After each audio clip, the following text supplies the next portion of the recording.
I see Capitol Hill as a missions field.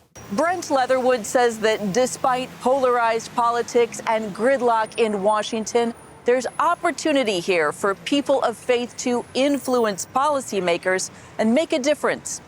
Not only do we get to advance public policy solutions that we think are grounded in and reflected or reflect scriptural truths, but we get to minister to elected officials.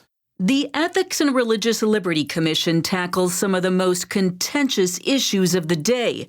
That includes abortion, immigration reform, and religious liberty. On Capitol Hill, that can include pushing against taxpayer funding for abortion, advocating for immigrant children, and fighting for religious liberty.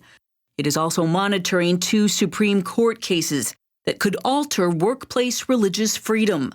One involves a graphic artist seeking the right to say no to creating for gay weddings, and the other, a mail carrier who wants Sundays off for worship.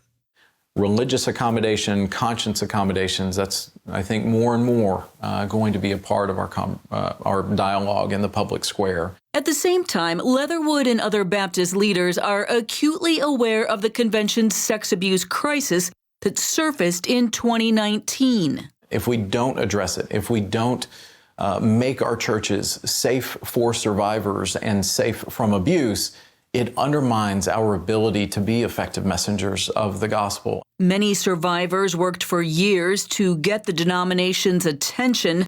Now they're frustrated with the slow pace of its task force on abuse. Although Leatherwood says there's a reason for it.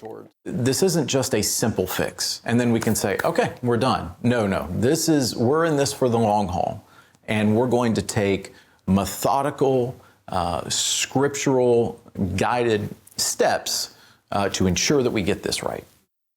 Leatherwood took over last fall. He is a policy veteran and former executive director of the Tennessee Republican Party.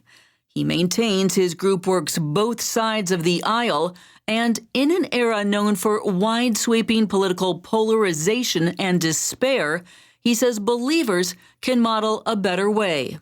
We're living in chaotic times, and in my sense, from my perspective, the gospel actually helps to settle you, because you know that this is a story and we play a role in it and we know how it all ends. Reporting in Washington, D.C., Heather Sells, CBN News.